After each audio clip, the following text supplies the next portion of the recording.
Magandang gabi po sa iyo, Sir PB. Tawagin mo na lang po ako sa pangalang Clarissa. Isa din po ako sa masugid niyong tagapakinig. Kasalukuyan po akong nagtatrabaho ngayon dito sa ibang bansa. Mga ilang buwan na rin po akong nakikinig sa inyo dito sa inyo pong channel. At aaminin kong nalilibang po ako at nawawala po talaga ang aking pagka-homesick.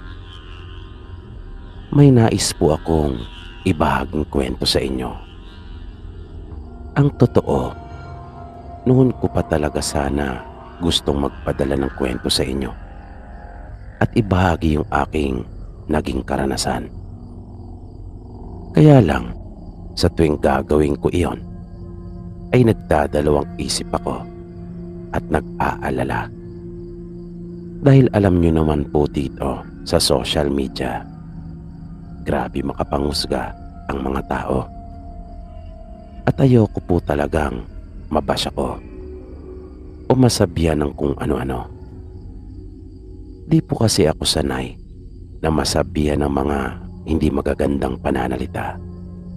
Lalong-lalo na yung paparatangan ako ng hindi totoo.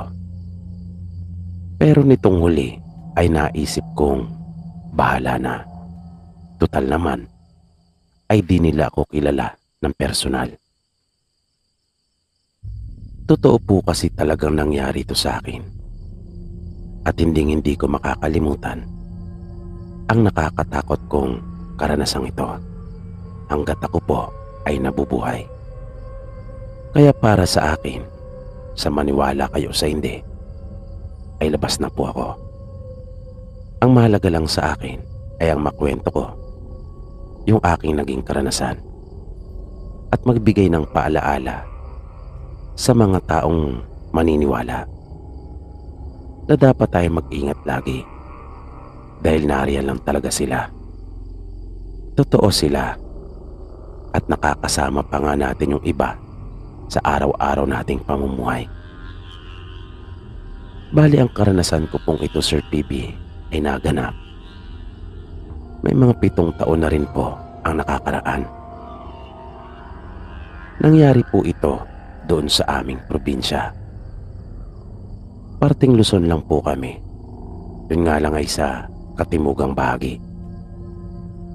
Ang totoo po, kahit ako noon, ay hindi rin naniniwala sa mga kababalagan at kung ano-anong himala. At hindi ako naniniwalang may kababalagang nagaganap sa amin noon. Dahil para sa akin, lahat ng nangyayari dito sa mundo ay may dahilan. At kayang ipaliwanag ng siyensya. Ang ibig ko pong sabihin, ako yung tipo ng tao noon na hindi basta-basta naniniwala sa mga sabi-sabi at kwento. Nakadalasan para sa akin ay kung hindi man may bawas, ay mayroon namang dagdag. Nagumpisa po ang kaguluhan sa lugar namin noon nang bigla na lang pumutok ang balita ukol sa pagkamatay ng isang bata. At ito ay natagpo ang wakwak ang katawan at wala ng kanyang mga lamang loob.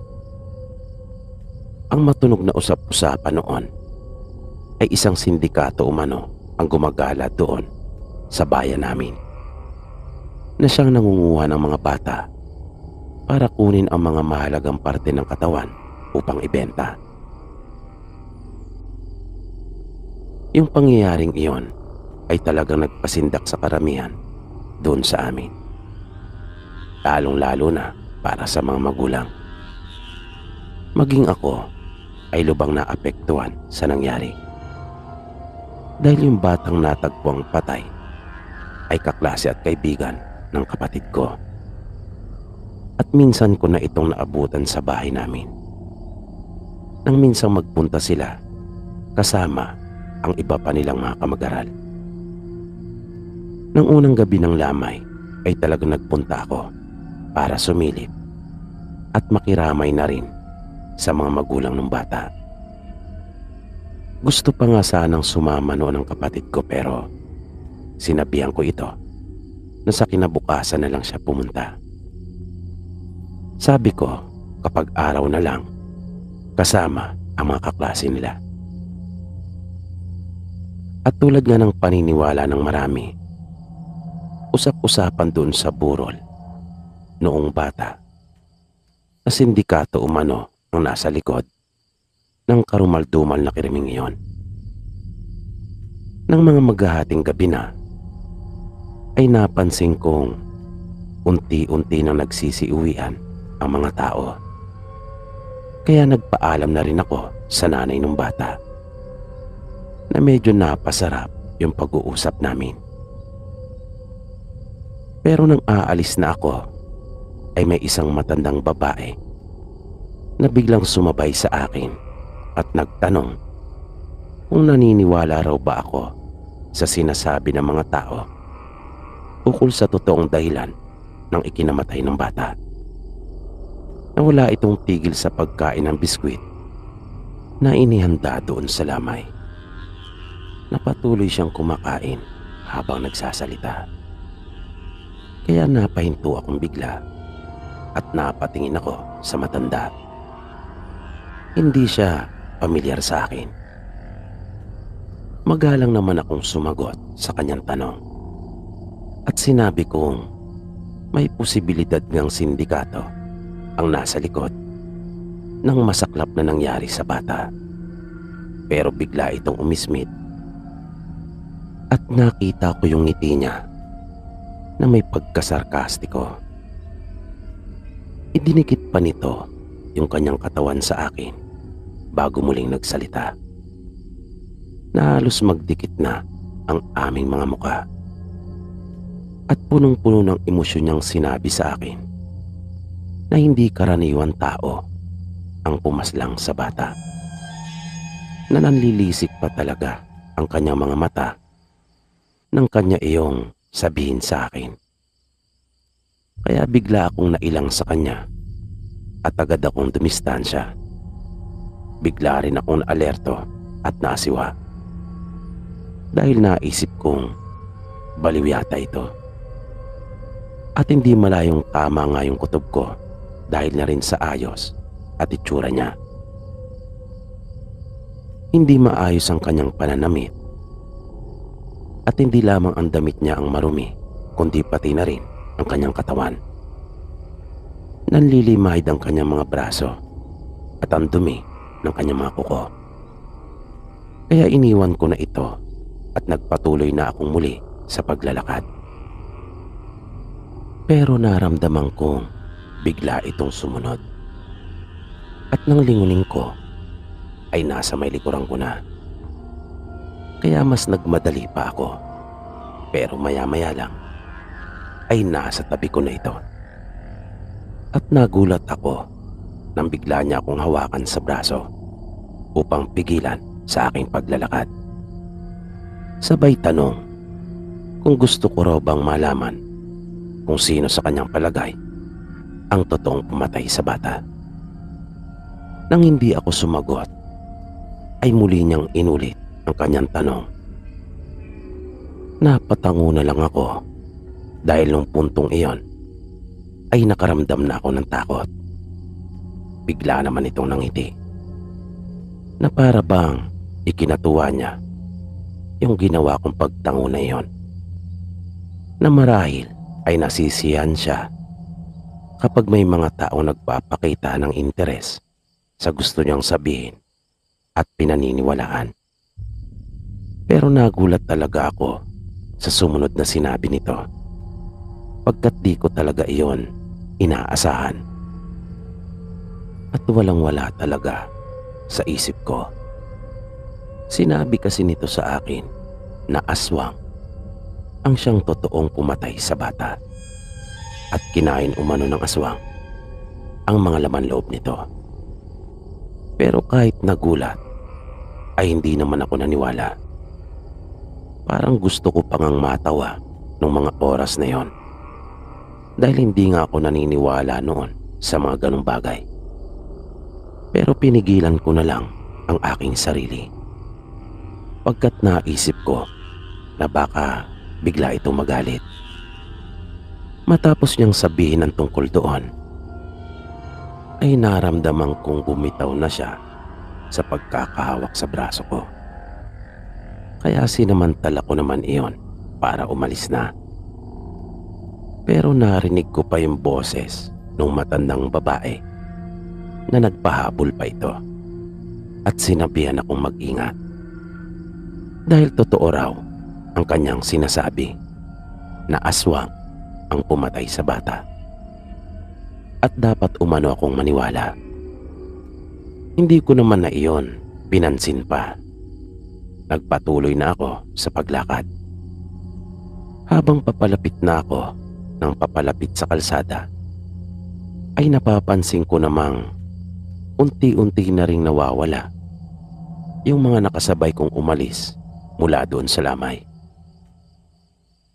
Hanggang sa mag-isa na lang ako nang sapitin ko yung kalsada.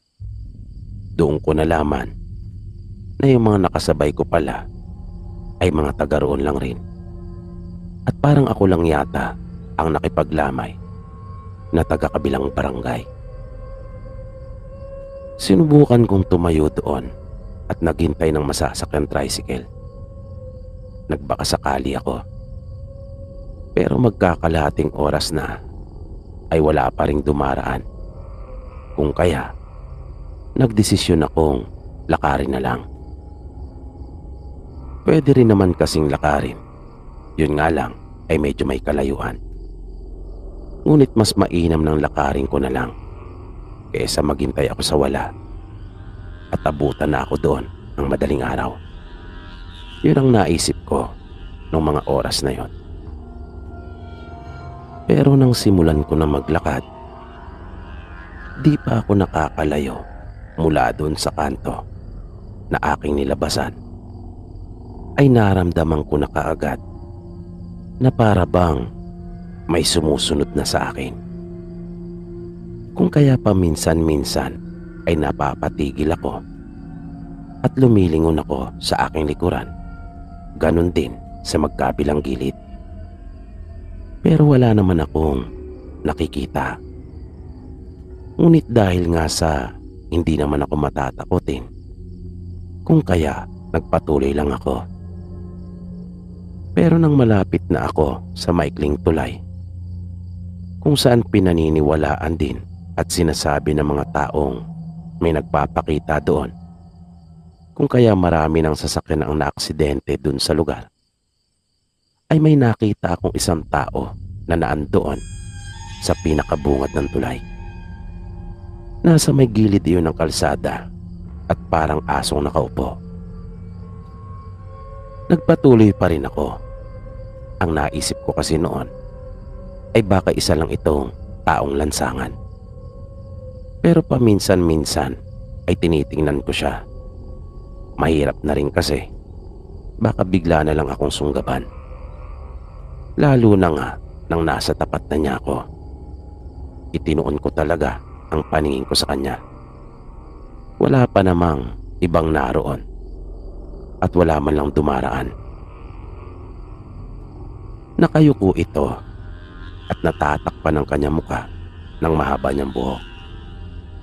Wala naman itong ibang ginagawa. Nanatili lang sa kanyang kinaroroonan at hindi gumagalaw. Hanggang sa makalagpas na ako sa kanya. Kaya napanatag na ako. Pero nang nasa kalagitnaan ako ng tulay, ay doon na nangyari yung nakakakilabot na pangyayari sa buong buhay ko. Nang buong akala ko talaga ay katapusan ko na. Bigla ko na lang naramdaman na may malakas na pwersang tumama sa likurang bahagi ng ulo ko. Nasukat kong ikinatumba. Nahilo talaga ako at umiikot ang paligid nung ako ay bumagsak. Nanlabo din bigla ang paningin ko.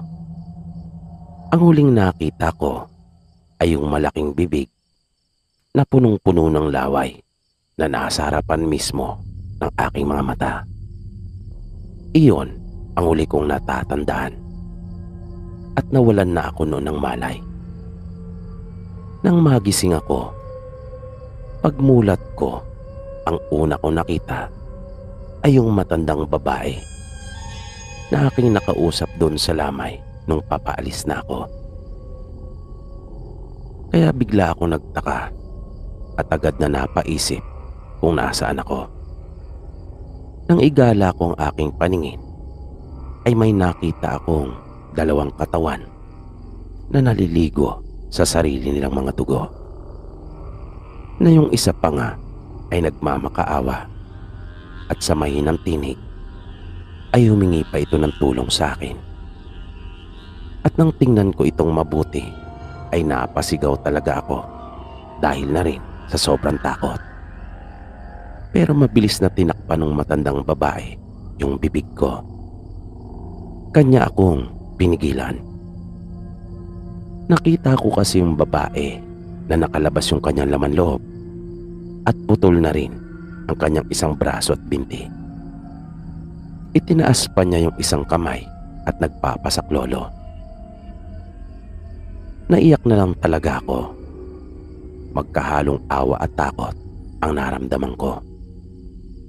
Pagkatapos noon, ay naramdaman kong hinawakan ako ng matanda sa isang kamay. Sinabi niya sa akin na wala na raw kaming magagawa para tulungan yung babae. Bigla akong nagtaka dahil ang buong akala ko talaga ay yung matanda ang gumawa noon. At ako na ang kanyang isusunod. Pero naroon pala ito para iligtas ako. Kaya naging sunod-sunuran lang ako sa kanya. Hawak-hawak niya ang isang kamay ko. Sumuot kami sa butas palabas. Nagkalat ang dugo. Ganon din ang iba't ibang bahagi ng katawan at nakakasuka ang amoy. Nang makalabas kami ay isang masukal na lugar ang tumambad sa akin. Nanghihina pa ako at para pang nahihilo. At masakit pa ang sa may likod ng ulo ko. Na nang aking kapain ay nagkaroon ng bahid ng dugo ang palad ko. Pero tiniis ko. Dahil ayoko talagang sapitin yung masaklap na sinapit ng dalawang nakita ko doon sa malaimpyernong bahay na yon.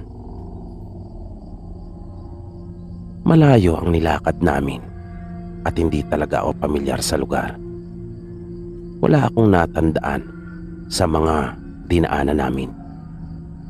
Hanggang sa matanaw ko na yung malapad na kalsada. Nagmadali kaming pareho. Nang marating na namin yon, ay itinuro sa akin ng matanda yung direksyon. Nagtaka naman ako kung bakit at agad ko siyang tinanong kung hindi ba siya sasama sa akin. Sinabi sa akin ng matanda na tapos na ang kanyang misyon. Sinundan niya raw ako at iniligtas mula sa mabagsik na kamay ng aswang. Kaya hanggang doon na lamang siya. Ibang-iba siya noong mga pagkakataon na yon kesa nang una ko siyang makita. Malumanay siya magsalita at malamyos ang kanyang tinig. Di ko talaga alam kung paano ko siya pasasalamatan nung mga oras na yon. Kaya niyakap ko na lang siya at nagpasalamat. Naramdaman ko naman ang mga kamay niya sa aking likuran. Bago kami tuluyang maghiwalay, ay muli niya akong pinaalalahanan at sinabihang lagi mag-iingat at nagpaalam na ito. Habang palayo ay patuloy pa siyang kumakaway sa akin hanggang sa masilaw ako sa liwanag na nagmumula sa sikat ng araw at bigla na lang nawala yung matanda. Basta na lang itong naglaho na parang bula. Sinunod ko yung itinurong direksyon nung matanda pauwi sa amin. Pero habang naglalakad ako, ay patuloy kong iniisip yung mga nangyari. At nasabi kong marahil ay siya yung aking Anghel de la Guardia. Kaya napatingala ako sa langit at nagpasalamat.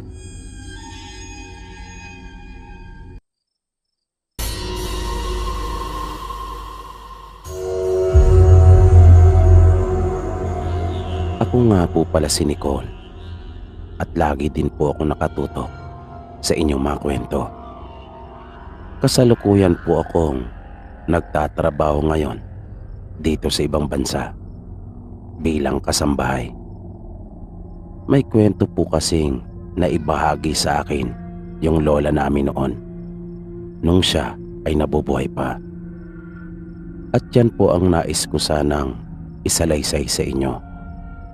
Totoo po itong nangyari sa probinsya nila. Naganap po ito noong dekada 60.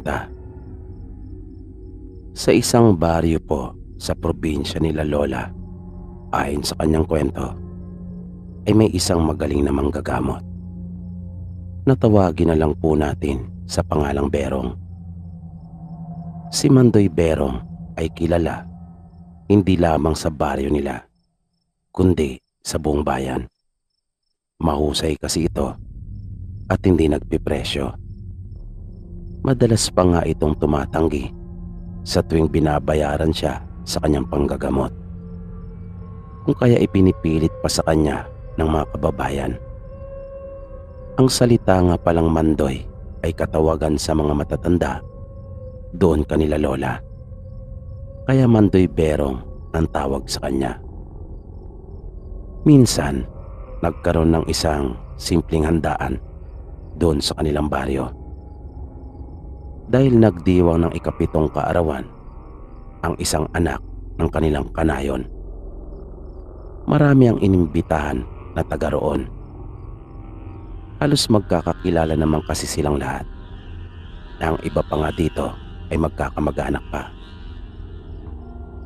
Kinumbida din sa nasabing okasyon na yon si Mandoy Berong at dumalo naman ito. Masaya ang naging okasyon at pagtitipon. Pero sa kalagitnaan ng kasiyahan ay bigla na lang bumagsak sa lupa yung manggagamot.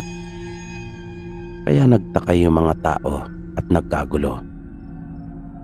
Nagkikisay si Mandoy Berong at biglang bumula ang bibig. Nataranta ang halos lahat ng taong naroon at di malaman kung ano ang kanilang gagawin. Hanggang isa sa kanila ang naglakas loob na lumapit at tinawakan si Mandoy Berong sa kanyang isang kamay at pilit niya itong kinakausap. Makailang ulit pa niyang sinubukan hanggang sa nagsalita itong bigla. Sa mahinang tinig ay nakiusap ito na dalhin nila siya sa kanyang bahay at hayaan na lang siya doon mag-isa hanggang sa mamatay. Nang marinig ng mga taong naroon ang sinabing yun ng matanda, ay nagkumahog silang lahat. Nagmamadali nila itong binuhat at dinala sa kanyang bahay. Pinagtulungan nila itong buhatin. Nang ipinagtaka nila ay kung bakit napakabigat nito. Gayong manipis lang ang pangangatawan ni Mandoy Berong at katamtaman lang din naman ang taas. Kaya makailang ulit silang nagpalit-palitan at marami silang mga nagbuhat. Nang naipasok na nila sa bahay si Mandoy Berong, ay iniutos nitong isara na yung kanyang pinto at hayaan na lang siya. Pagkat wala naman daw silang magagawa para siya ay maisalba, sinabi nito sa kanila na balikan na lang siya makaraan ang 3 araw upang ilibing dun sa likod ng bahay niya. Ibalot lang daw yung katawan niya sa banig. Kaya kahit gusto nilang tulungan yung matanda na kanayo nila, ay kanila na lamang sinunod ang ipinag-utos nito. Isinara nila ang pinto at umuwi na sila sa kanilang bahay. Kinabukasan ay gustong gusto na nilang puntahan si Mandoy Berong dahil sa labis nilang pag-aalala. Pero ipinaalaala sa kanila ng mga matatanda yung bilin nito. Kung kaya, wala rin silang nagawa, kundi ang balikan nito makaraan ng 3 araw. At nang sumapit na yung araw, ay dali-dali nila itong pinuntahan sa bahay niya. At nanlumo sila sa kanilang nakita. Patay na nga yung mahusay na manggagamot sa kanilang lugar. Nangingitim na ang katawan nito at isa na iyong malamig na bangkay. Sobrang tigas ng kanyang katawan na nang buhatin nila matapos maibalot sa banig ay talaga namang tuwid na tuwid. At tulad ng inihabilin nito ay ganun nga ang kanilang ginawa. Mabait kasi si Mandoy Berong sa kanilang lahat. Basta kanayo nito, kahit anong pilit nila ay hindi talaga niya tinatanggap ang kanilang mga ibinabayad. Na talagang matulungin ito. Sa tuwing meron niyang namamatay sa nayo nila, ay hindi ito nagpapauli pagdating sa tulungan at ambagan. Laging malaki ang iniaabuloy nito na talagang nagbibigay sa abot ng kanyang makakaya. Kahit pa nga wala naman itong pinagkakakitaan na regular. Kaya mahal na mahal talaga nila ito dahil sa mga mabubuti niyang katangian. Matapos nilang mailibing si Mandoy Berong, ay umuwi silang lahat na bagsak ang mga balikat at makulimlim ang kanilang mga muka dahil sa labis nilang kalungkutan. Para sa kanila ay isang malaking kawalan ang magaling na manggagamot sa kanilang baryo. Pero ang hindi nila alam ay may nauna na sa kanila na nagpunta sa bahay ng matanda. Unang gabi pa lang mula nang bumula ang bibig matapos malason ay may sumadya na kaagad. At ito ay yung bago doon sa kanilang baryo na isang kilkikan at malupit na aswang na naimbitahan din doon sa okasyon. Tawagin na lang natin siya sa pangalang Crispulo. Hindi talaga siya likas na taga roon. Ito ay nagmula sa bantog na probinsya pagdating sa mga aswang. Sumadsad ito sa kanilang baryo matapos magkaroon ng kaalitan sa kanila. Napapatayin talaga siya ng buong angkan ng batang kanyang inaswang. At di birong kalaban ng mga ito dahil sa may mga taglay ding bertud. Kung kaya naisipan na lang niyang umalis sa kanila at nagtago doon sa probinsya ng kanyang pamangkin. Na walang kamalay-malay ang pamangkin nito na isa itong aswang. At sa unang pagkakataon na nakita niya si Mandoy Berong ay naramdaman na niya kaagad na may nalalaman ng matanda at magiging balakid sa kanyang mga plano at pagkakalat ng lagim doon sa baryo. Kaya kanya na kaagad itong inunahan. Kanya itong nilason. At yung inilagay niyang uri ay yung pang-isahan lang at mabilisan. At kanya ngang pinuntahan sa bahay nito si Mandoy Berong upang tsakin na patay na nga ito. Na may pang-iinsulto pa niyang sinabihan nito na maswerte pa raw si Mandoy Berong pagkat hindi niya uri ang kumakain ng patay. Dahil kung hindi, ay malamang na kanya na itong nilantakan. Inalam pa niya kung may makukuha siyang anting sa matanda. Pero nabigo siya pagkat wala itong anuman sa katawan maging sa loob ng kanyang pamamahay. At matapos ngang mailibing si Mandoy Berong ay nag-umpisa ng makaranas ng iba't ibang kababalagan ang mga taga-roon sa kanilang baryo. Bunga ng mga masasamang pinagagagawa ni Pulo.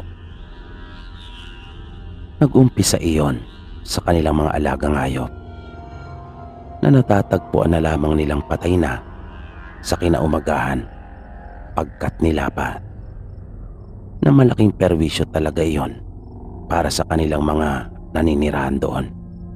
At nang huli ay hindi lang hayop ang isa-isang nalalagas, kundi mismong sila na ang pinupuntirya nito. At may isa pa nga silang kababaryo na binatilyo na hinabol ng aswang. At hindi si Crispulo ang aswang na umabol dito, kundi isa sa kanyang apo na anak ng kanyang pamangkin. Pagkat hinawaan na rin niya ang buong mag-anak nito. At nagmistulang sementeryo ang kanilang baryo, pagkat para na iyong isang patay na lugar na nababalot ng kadiliman. Nabagaman buhay pa ang mga naninirahan dito, ay mistulang patay na rin, pagkat nabubuhay sila sa takot at karahasan, dulot ng dumaraming aswang doon sa kanilang bayan. Hanggang sa nagpasya ng bumalik si Mandoy Berong, pagkat hindi niya kayang magsawalang kibo na lang at pabayaan na mamatay ang kanyang mga mahal na kababaryo. Sa buong panahon na inakala nilang patay na ito, ay naglagi siya doon sa bahay nila Lola. Bata pa noong mga panahong iyon si Lola. Sinadya niyang gawin iyon para maging kumpiyansa at paniwalain si Pulo na patay na nga siya, para maging kampante at hindi laging nakadepensa, nang upang sa ganon ay masurpresa niya ito. Kaya nagpaalam sa kanila si Mandoy Berong, na nagtanong pa ang nooy bata pang si Lola kung saan siya pupunta. Sa maikling pangungusap ay sinabi naman ito sa kanya na may mahalaga lang siyang gagawin. At nang magtanong muli si Lola kung ano yung gagawin niya, ay sinabi nitong mabuti. Gagawa siya ng mabuti. At umalis na si Mandoy Berong. Pero palihim siyang pumasok sa kanilang baryo at hinintay talaga niyang dumilim. Kailangan walang sino man ang nakakaalam na siya ay nagbalik na. At naramdaman kagad niya yung kasamaang bumabalot sa kanilang baryo. Naningkit ang mga mata ni Mandoy. Napatiimbagang siya at napahugot ng isang malalim na paghinga. Nang makahanap ng isang angkop na lugar, ay huminto siyang sandali at ipinikit ang kanyang mga mata. Biglang namutawi sa kanyang mga labi ang mga katagang binibigkas lamang ng mga katulad niya.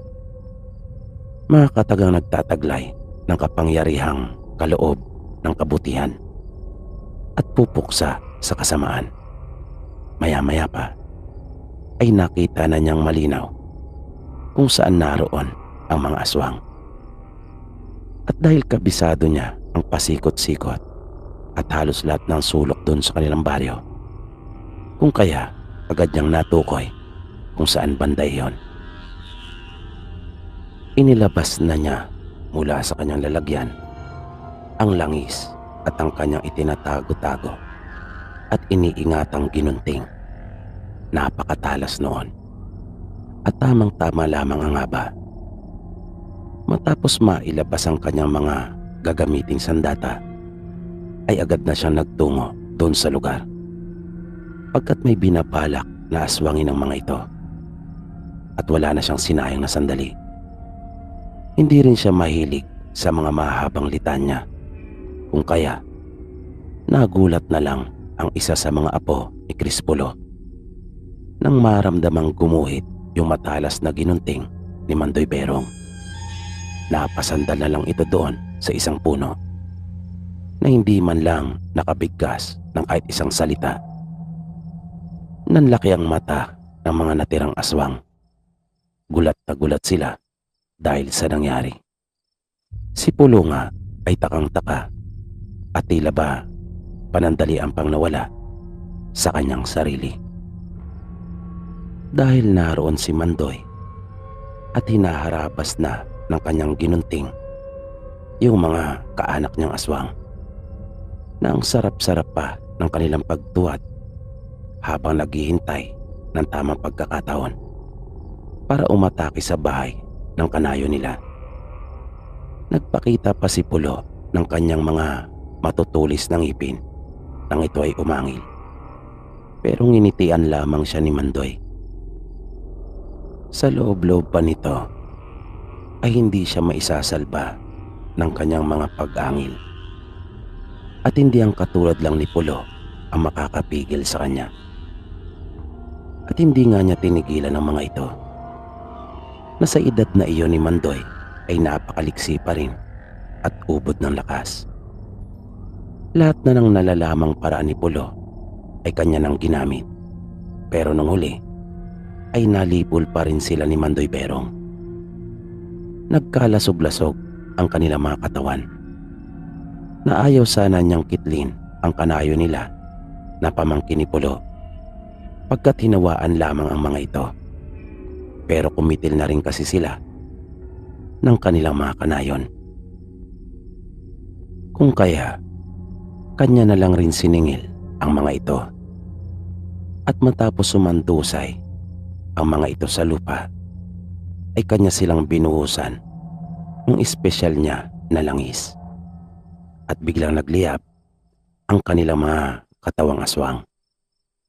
Nang tuluyan ng matupok at mawala na ang apoy, ay kanyang tinabunan ng lupa at umusal siya ng mga kataga na kanyang sinelyo ng lugar kung saan niya napatay at inilibing ang mga ito.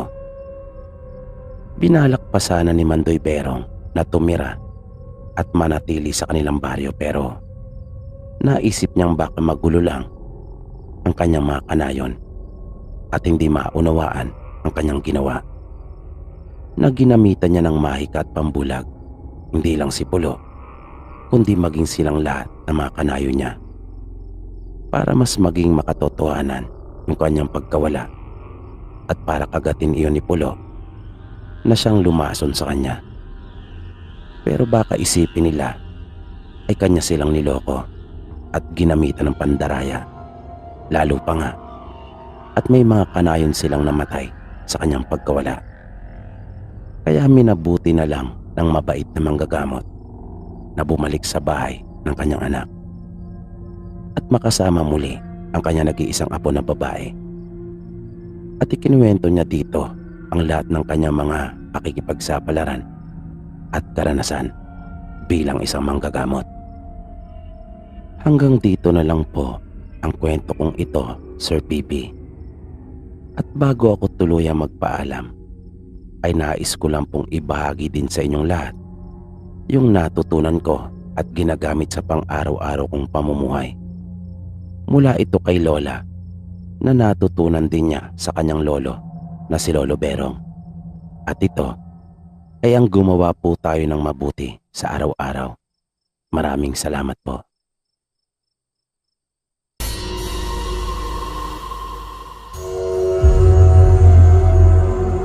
Magandang gabi sa inyong lahat.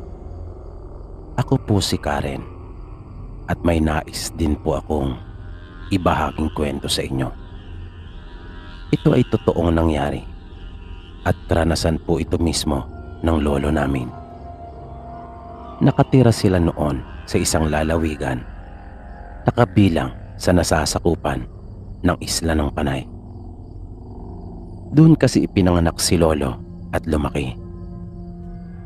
Matagal na ring nangyari ito at naikwento niya sa amin nang minsang magbakasyon kami sa probinsya kasama sila mama. Sabi ni Lolo Dencio, mayroon siyang naging matalik na kaibigan noon. Natatandaan niyang 6 na taong gulang pa lamang siya nang dumating ang pamilya nito doon sa kanilang baryo. Doon niya unang nakita at nakilala ang kanyang kaibigan. Natawagin na lang natin sa pangalang Dado. At magmula noon ay lagi na silang magkasama. At nagkataon din na magkaidaran lamang sila. Hanggang sa magbinata sila ay nanatili silang matalik na magkaibigan. At nang mag-asawa ito ay kinuha pa siyang best man sa kasal.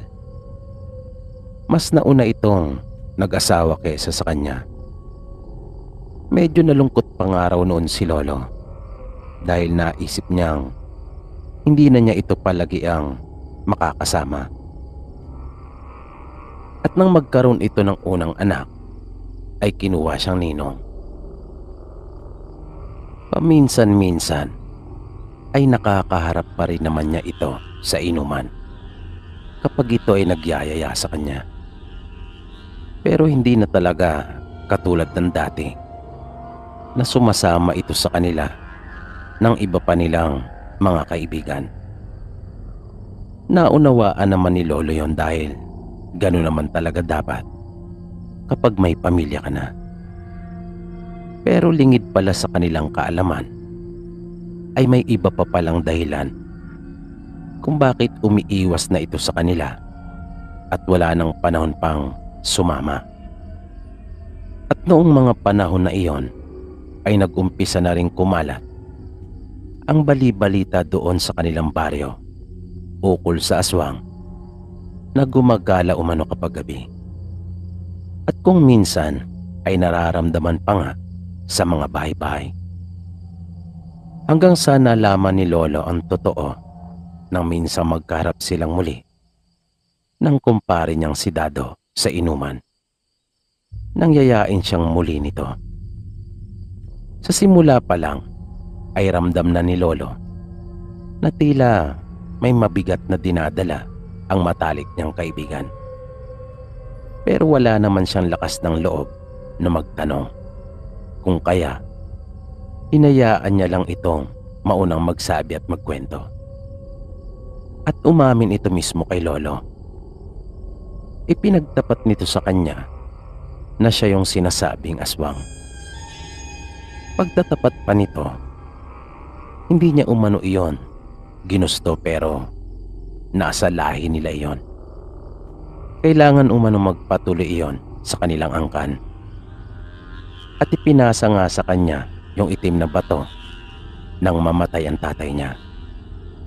Kwento pa nito, dobleng lungkot ang naramdaman niya nang mamatay ang tatay niya. Dahil alam niyang iyon na rin ang simula ng pagiging aswang niya. Para umano iyong isang sumpa. Pero mariin namang itinanggi nito kay Lolo na siya yung nararamdaman sa mga bahay-bahay. Dahil hindi niya umano ginagawa ang bagay na yon. At kahit anong mangyari, ay hindi niya gagawing mangakyat ng bahay. Pagkat ayaw daw niyang makapanakit ng tao. At alam naman ni Lolo na nagsasabi umano ng totoo ang kanyang kaibigan. Dahil sa napakabait nito. Kaya lang naman daw siya lumalabas kapag gabi dahil sa kailangan. Pero tanging mga hayop lang umano ang kanyang pinagdidiskitahan. At nalaman din ni Lolo na nagmula pala ang mga ito sa angkan ng mga kadatuan. At sila ang mga uri ng aswang na tinatawag na bangkilan. May kakayahan silang magpalit ng anyo tulad ng malaking aso, baboy at kung minsan pa nga ay ibon. Dahil sa mga ipinagtapat kay Lolo ng kanyang kaibigan, ay naisipan nitong bigyan na lamang ito ng mga alagang manok bilang kanyang tulong. Yun lang daw ang tangi niyang magagawa. At marami naman kasing alaga si Lolo noong mga panahon na yon ayon sa kanya. Kaya sinabi niyang bibigyan niya ito ng 1 dosena. Bali 6 na pares para kanyang maparami. At sinabi niya sa kumpare na kanya na lamang itong ihahatid sa kinabukasan. At bago pa tuluyang lumalim ang gabi, ay nagpaalam na ito sa kanya. At nang sumunod nga na araw, ay itinupad ni Lolo yung kanyang pangako sa kaibigan. Makaraan ng halos 2 linggo ay bigla na lang may namatay na isa nilang kababaryo. Nang sabi ng mga kaanak nito, bigla na lang umanong nagkasakit. Pero bago pa mangyari iyon, ay may nararamdaman na umano sila na para bang laging mayroong tao na nasa labas ng kanilang bahay. Lalo na nung nagkasakit na ito. At yan ang mga naging usap-usapan doon sa lamay. Kaya marami ang nabahala. At may isa pang ang naroon na napatanong na ano na raw ba ang nangyayari sa kanilang baryo. Narinig ni Lolo ang lahat ng iyon at kaagad na naisip ang matalik niyang kaibigan.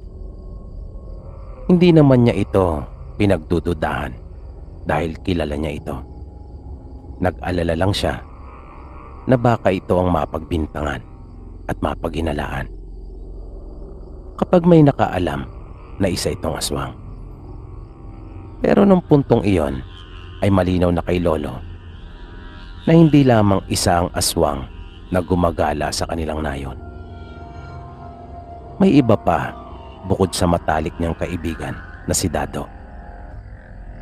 At naramdaman nila ito dun mismo sa lamay nang bigla na lang umalulong ang alagang aso nung namatay at isang matanda na kanilang kanayon ang kaagad na nagsalita at sinabing mayroong aswang. Paulit-ulit na may inusal yung matanda bilang pangontra umano iyon sa aswang. At bigla na lang natumba yung lata na pinaglalagyan ng mga bulaklak na papel na ginawa ng mag-anak ng namatay. Biglang napabulalas yung matanda at sinabing isang balbal. Isa umanong balbal ang aswang na naroon nung mga oras na iyon. Pagkat ang mga ganitong uri ng aswang ay may kakayahang palitan ng katawan ng namatay, katulad ng tinatawag na tigaylo, dahil ang mga balbal ay kumakain ng patay at may pambulag din ang mga ito. Nang muling magkita sila Lolo ng kanyang kumpare, ay kanya itong pinayuhan na mag-ingat dahil baka siya ang mapagbintangan. At ikinuwento niya dito yung nangyari doon sa lamay, hanggang sa may inamin itong muli kay Lolo. Sinabi ng kumpare niyang si Dado na ang naramdaman doon sa lamay ay yung kanyang asawa. At tama umano ang sinabi ng matanda pagkat isa nga itong balbal na kumakain ng katawan ng patay. Bigla umanong natigilan si Lolo at natulala sa mga sinabi ng kanyang kaibigan. Nung huli ay sinabi nito sa kanya na ang pinakamabuti na lang nilang gawin ay ang lumayo. Lilipat na lang daw sila ng bagong matitirahan na malayo sa mga tao. Wala namang nagawa pa si Lolo dahil kahit gusto niya itong pigilan ay ayaw naman niyang gawin, pagkat alam niyang ang gagawin ng matalik niyang kaibigan na pag-alis ay para din sa ikabubuti ng buong pamilya nito. At ganun nga ang ginawa ng matalik na kaibigan ni Lolo. At makalipas lang ang ilang araw ay nagpaalam na ito sa kanya at lumipat na.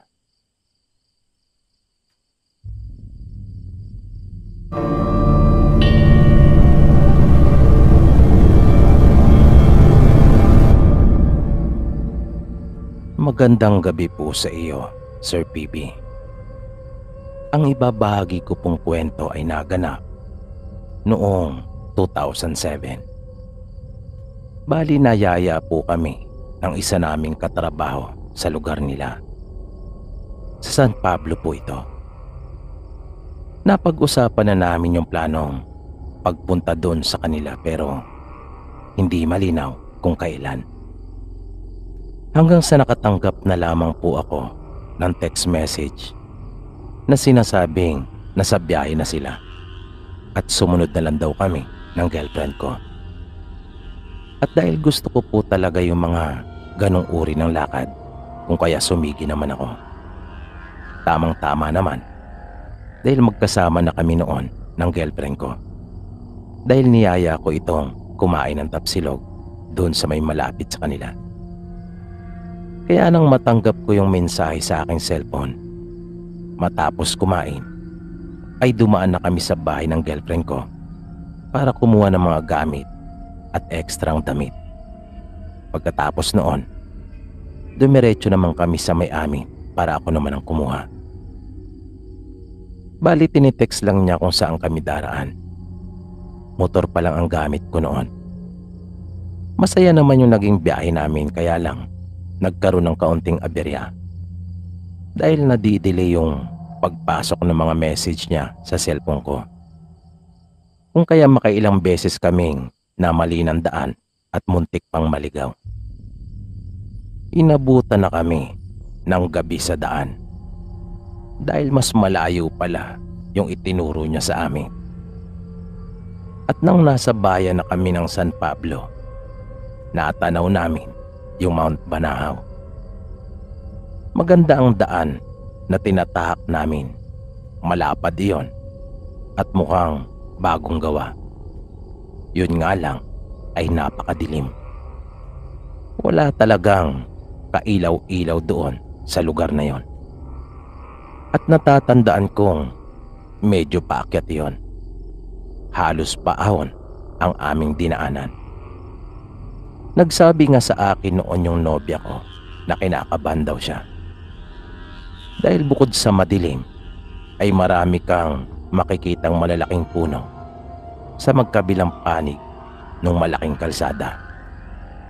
At habang umaakyat kami, ay bigla na lang parang kinakapos yung aking motor. Na para ba itong mamamatayan? Samantalang bago po yung motor ko noon at sa ilang biyahe ko na ay hindi pa talaga ito pumalya. Wala rin naman itong diferensya. Kaya maging ako noon ay medyo kinabahan na rin. Pero masasabi ko pong mabisa talaga ang panalangin. Dahil nung mismong sandali pong iyon ay umusal talaga ako. At bumalik po sa dati yung pag-anda ng motor namin. Pero hindi doon natapos yung nakakatakot naming karanasang iyon ng girlfriend ko. Dahil medyo malayo pa kami ay may naaninaga na ako na nasa gitna ng kalsada. Pero ang akala ko nung una ay damit lang iyon. Naisip kong baka may nakahulog na isa ring nagmumotor. Pero habang lumalapit na kami ay napapansin kong malaki pala iyon na nakaumbok talaga sa gitna ng kalsada, na para ba iyong tumpok at kumpol na mga tuyong damo. Kaya bigla akong nagminor para iwasan yon. Ngunit nagulat na lang kami pareho ng girlfriend ko nang biglang mayroong sumilip. Kitang-kita ko po talaga yung mukha noon dahil sa liwanag na nagmumula sa aking motor. At nang saktong nasa tapat na kami noon ay bigla iyon tumayo. At doon namin nalaman na isa pala iyon tao. Pero ramdam din naming hindi siya pangkaraniwan dahil napakakapal ng kanyang buhok at napakahaba. Na iyon pala yung inakala kong kumpol ng mga damo na nakabogag ito. At yung itsura ng kanyang muka ay kakaiba talaga. Nakakatakot iyon na nagliliwanag pa yung kanyang mga mata. At dahil sa matinding takot na naramdaman ko, ay talagang pinatakbo ko ng matulin yung motor. Pinaharurot ko talaga yun ng todo. Dahil noon pa lang ako nakaramdam ng ganong katinding takot sa buong buhay ko. Dahil noon lang rin ako nakakita ng ganong uri ng nilalang. Hanggang sa nakarating din kami doon sa aming destinasyon. Nakita namin yung mga kaibigan naming inaabangan nila kami sa may gilid ng kalsada. At nang nasa bahay na kami, ay kinuwento namin sa kanila ang tungkol sa aming naranasan. At nagulat kami sa kanilang mga naging reaksyon. Ang inaasahan kasi namin ng girlfriend ko ay magdududa sila at hindi maniniwala. Pero kabaliktaran ang nangyari. At nalaman namin kung bakit. Dahil bago pa pala kami dumating, ay napag-usapan na pala nila ang tungkol doon. Pinagsabihan kasi yung kaibigan namin ng kanyang lolo at lola na bakit doon pa raw kami pinadaan. Dahil mayroon nga raw aswang na nananambang doon noong mga panahon ngayon. Kaya nung umuwi kami, ay hindi na kami doon duman pa. Lalo na at gabi pa naman kami umalis doon sa bahay ng lolo at lola niya. Dito po pansamantalang nagtatapos ang ating programa. At sana po'y inyong nagustuhan ang kwentong ating itinampok sa pagkakataong ito. Sana po ay patuloy niyo pang subaybayan ang mga susunod pa nating kwento. Maraming salamat po at hanggang sa muli.